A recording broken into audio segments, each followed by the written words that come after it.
मैं इस समय ऑटो एक्सपो ग्रेटर नोएडा में हूँ और यहाँ पर मुख्तलिफ़ किस्म की गाड़ियाँ ख़ास तौर से इलेक्ट्रिक व्हीकल्स को देखकर बहुत ही अच्छा लगा, बहुत मज़ा आया। इंटरेस्टिंग बात यह है कि बहुत बड़े बड़े ट्रक भी इलेक्ट्रिक पावर्ड हैं और उससे ये समझ में आता है कि आने वाले समय के अंदर इलेक्ट्रिसिटी पावर्ड व्हीकल्स ही इस देश के ट्रांसपोर्ट की बैकबोन रहेंगी, यानी कि डीज़ल और पेट्रोल पर ख़र्चा कम रहेगा, हमारी निर्भरता अरब मुल्कों पर कम रहेगी।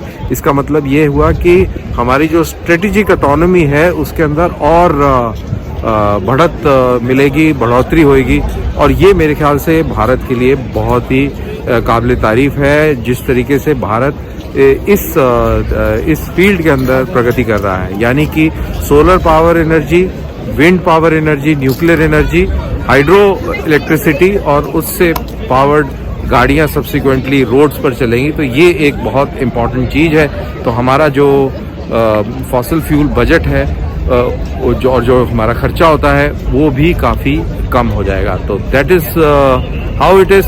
अब अंदर जो मैं इन गाड़ियों की बात कर रहा हूँ उनको देखते हैं, चलिए।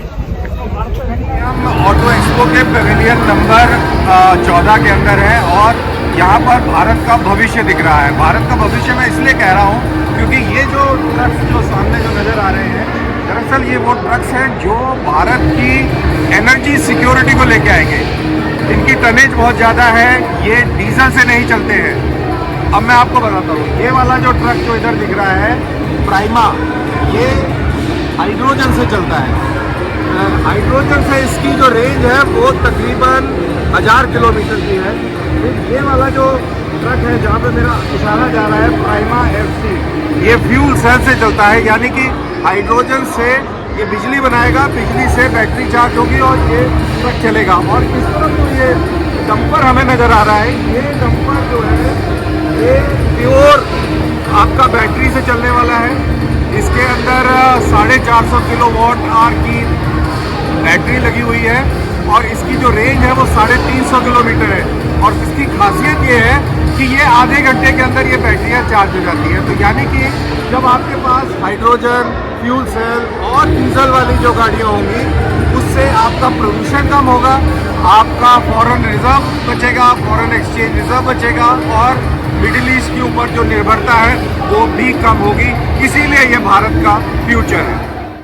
इसको ऐसे समझने की कोशिश करते हैं। 2021-22 में हिंदुस्तान ने 119 बिलियन यूएस डॉलर्स तेल पर खर्च करे और इस साल दैट इज 22 और 23 वाले जो फाइनेंशियल ईयर के अंदर हमारा फर्स्ट हाफ के अंदर ही बिल जो है 76% और बढ़ गया, यानी कि 90 बिलियन यूएस डॉलर्स का इजाफा हो गया और जो टोटल इंपोर्ट्स की क्वांटिटी थी वो भी 15% बढ़ गई। अब हमें यह मालूम है सबको कि यूक्रेन की लड़ाई के चलते क्रूड ऑयल की कीमतों में पूरी दुनिया में बढ़ोतरी हुई है, काफी इन्फ्लेशन कंट्रीज के अंदर बढ़ा है और भारत की ये मजबूरी है क्योंकि हम कोई बहुत अमीर मुल्क नहीं है, हमारे लोग इतने अमीर नहीं है कि वो महंगे दर के तेल खरीद के अपना जीवन व्यापन करें। तो हमारी मजबूरी है कि हमें रशिया की तरफ रुख करना पड़ा जिसके ऊपर सैंक्शन लगे हैं और हमारे को पूरी दुनिया का प्रेशर भी झेलना पड़ रहा है क्योंकि लोग इस बात से खुश नहीं है कि भारत प्रतिबंधों का उल्लंघन करके और रशिया से पेट्रोल खरीद रहा है, डीजल खरीद रहा है, यानी कि क्रूड ऑयल खरीद रहा है। लेकिन ये हमारी मजबूरी है। तो अब इस मजबूरी से बचने का एक इलाज है और वो इलाज है अल्टरनेट सोर्स ऑफ एनर्जी ढूंढना, जिससे हमारी मुल्क की गाड़ियां चले, ट्रक चले, कारें चले और परिवहन के और साधन चले, हवाई जहाज उड़े। तो ये सारी चीजें हैं और इसीलिए जब मैं ये कह रहा हूं कि ये अल्टरनेट सोर्स ऑफ एनर्जी की तलाश ट्रांसपोर्ट सेक्टर में जिस तरीके से हो रही है, शोध हो रहा है, इससे भारत की स्ट्रेटेजिक ऑटोनॉमी बढ़ेगी। हम इस फालतू के जो खर्चा जो हमारे इकोनॉमी के ऊपर पड़ता है इस तेल के आयात को लेकर, वो कम होगा और दुनिया का जो प्रेशर है, ब्लैकमेल है, वो भी हम उससे निजात पाएंगे। खुदा ना खास्ता कल अगर युद्ध होता है और युद्ध के अंदर लोग हमारे तेल का नल बंद कर देते हैं तो सोचिए कितनी गंभीर परिस्थिति बन जाएगी। तो ऐसी स्थितियों से बचने के लिए भी हमें ऑल्टरनेट सोर्स ऑफ एनर्जी ढूंढकर और आत्मनिर्भर होना ही पड़ेगा, और मेरे ख्याल से ये ऑटो एक्सपो में हमें बखूबी देखने को मिल रहा है। ये ट्रक फ्यूल सेल ऑपरेटेड है, यानी कि हाइड्रोजन से बिजली बनेगी, बिजली से बैटरी चार्ज होगी, और इनका टनेज देखिए 55 टन का ये ट्रक है, 1000 किलोमीटर की इसकी रेंज है। और अगर इतने भारी लोड के साथ ये ट्रैवल करेंगे तो देखिए कि कैसे आपका पूरा दृश्य बदली हो जाएगा। और ये भी फ्यूल सेल वाली बसेस आप देख रहे हैं, और फ्यूल सेल वाली बसेस का मतलब है कि अब यात्री भी इन्हीं हाइब्रिड गाड़ियों में ट्रैवल करेंगे। अब इन सारी चीज़ों को देखते हुए आप ये कह सकते हैं कि आने वाले समय का दृश्य रोडों के ऊपर बदलने वाला है। इलेक्ट्रिक व्हीकल और फ्यूल सेल के बाद सबसे इंपॉर्टेंट और बड़ी टेक्नोलॉजी जो एक गेम चेंजर साबित होगी वो बायोफ्यूल्स का इथेनॉल है। ये इथेनॉल से चलने वाली गाड़ियों का पेविलियन है, ये भी बायोफ्यूल है। इसके अंदर जो इथेनॉल इस्तेमाल हो रहा है इन गाड़ियों में, जो गाड़ियाँ जैसे ये वैगनार है और एक इस तरफ भी एक बड़ी गाड़ी खड़ी हुई है, तो इस तरीके की गाड़ियाँ जो हैं इनके अंदर इथेनॉल का इस्तेमाल है। इथेनॉल गन्ने से बनाया जाएगा, इथेनॉल बैम्बू से बनाया जाएगा, और इस इथेनॉल के अंदर 15% पेट्रोल मिक्स किया जाएगा, और फिर जो फ्यूल बनेगा वो उनसे ये गाड़ियाँ चलेंगी। और इनसे ये गाड़ियाँ नहीं बल्कि मोटरसाइकिल्स भी चलेंगी। सारी मोटरसाइकिल्स भी दिखाई गई हैं इस पेविलियन में, जो कि एथनॉल बेस्ड है। तो ये भारत का एक फ्यूचर एनर्जी सोर्स है, इनसे गाड़ियाँ चलेंगी। तो हमने देखा कि कैसे हाइड्रोजन से गाड़ियाँ चलेंगी, इलेक्ट्रिक व्हीकल होंगी, हाइड्रोजन फ्यूल सेल होंगे, और अब हम यहाँ पे देख रहे हैं कि कैसे इथेनॉल से गाड़ियाँ चलेंगी। तो कहने का मतलब ये है कि और 5-10 साल के अंदर आप पूरा जो गाड़ियों का लैंडस्केप है उसको चेंज पाएंगे। पेट्रोल के ऊपर बेसिस कम रहेगा, डिपेंडेंस कम रहेगी, डीजल के ऊपर भी डिपेंडेंस कम रहेगी। जब एथेनॉल से गाड़ियां चलने लगेंगी तो आप जो गन्ने से चीनी बनाते थे, अब चीनी ही मात्र नहीं बनाएंगे, अब आप इथेनॉल भी बनाएंगे।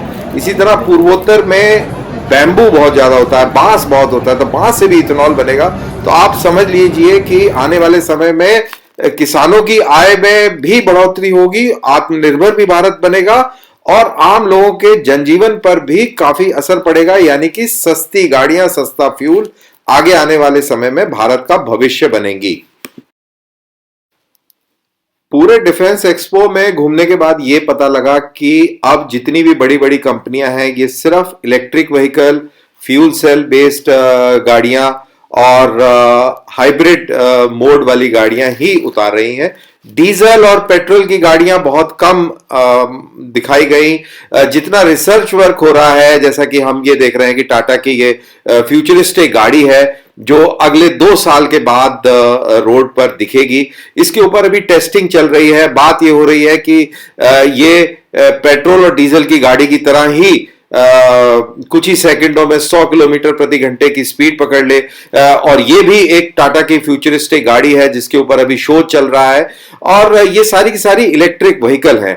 तो इलेक्ट्रिक व्हीकल के अंदर भी लोगों की बहुत बड़ी दिलचस्पी देखने को मिली, और आप ये कह सकते हैं कि लोगों की सोच भी अब दूसरी तरफ बदली हो रही है, यानी कि पेट्रोल और डीजल से हट रही है, और इन तरीके की गाड़ियां, जो नई तरीके की जो टेक्नोलॉजी है, इसकी तरफ आकर्षित हो रही है। ऑटो एक्सपो के अंदर इलेक्ट्रिक व्हीकल, हाइब्रिड व्हीकल, आपके फ्यूल सेल से चलने वाली गाड़ियां, और एक और इंटरेस्टिंग चीज जो थी वो एथनॉल से चलने वाली गाड़ियां, जो कि फ्यूचर है।